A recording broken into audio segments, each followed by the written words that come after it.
اعوذ باللہ من الشیطان الرجیم بسم اللہ الرحمن الرحیم السلام علی الحسین و علی علی بن الحسین و علی اولاد الحسین و علی صحاب الحسین۔ یہ ربیع الاول کا مہینہ رسول پاک کی ولادت کا مہینہ ہے۔ اہل سنت کے نزدیک 12 کو ولادت ہوئی اور اہل تشیع کے نزدیک 17 ربیع الاول کو جناب پیغمبر کی ولادت ہوئی۔ کیا 8 ربیع الاول کو جشن منانا چاہیے؟ کیا خوشی کرنی چاہیے یا نہیں کرنی چاہیے؟ میں مومنین سے ہاتھ جوڑ کے گزارش کروں گا کہ 8 ربیع الاول کو کوئی خوشی نہ کی جائے، نہ جشن کیا جائے، نہ شادی بیاہ کی جائے، نہ کوئی خوشی کی اور محفل سجائی جائے۔ کیوں؟ 8 ربیع الاول کو ہوا کیا تھا؟ پہلا، 8 ربیع الاول کو جناب امام حسن عسکری علیہ السلام کی شہادت کا دن ہے۔ دوسرا، 8 ربیع الاول کو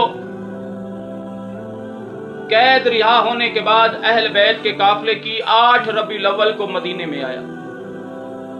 بشیر منادی نے ندا دی، اے مدینہ کے رہنے والوں، اے محمد کے ماننے والوں، اے علی کا کلمہ پڑھنے والوں، حسین کا قافلہ اجڑ کر مدینے واپس آ گیا۔ سجاد قیدیں نبھا کر مدینے میں واپس آ گیا ہے۔ جب روانہ ہوا تھا قافلہ 28 رجب کو مدینہ سے، تو اس وقت 53 محمل تھے، 53 محمل تھے۔ جب اجڑ کر واپس مدینے آیا تو پھر 53 محمل نہیں، 3 محمل، صرف 2 جوان واپس رہے اہل بیت کے خاندان۔ ایک کا نام امام سجاد، دوسرے کا نام امام باقر۔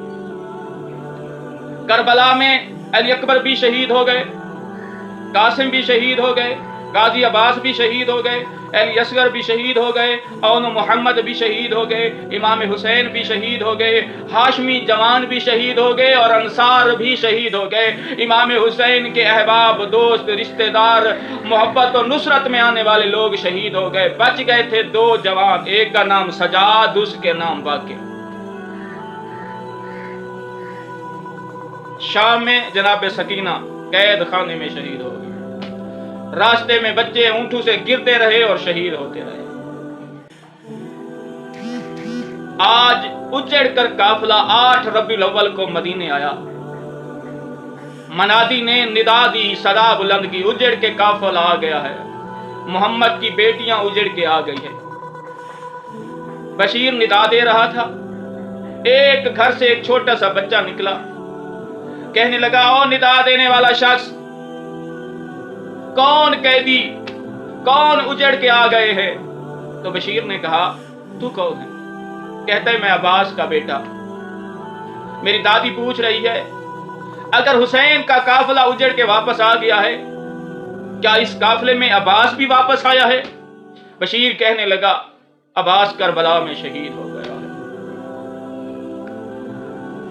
پھر غازی عباس کی ماں زارو قطار رونے لگ گئی، کہتی ہے کہ اگر میرا بیٹا عباس کربلا میں شہید ہو گیا ہے تو یقین ہے زینب کی چادر بھی اجڑ گئی ہوگی۔ زینب نے کربلا سے کوفہ، کوفہ سے شام بھی بغیر رضا کے ہاتھوں میں رسیاں پہن کر ضرور گئی ہوگی۔ چادروں کا ضامن تو چلا گیا۔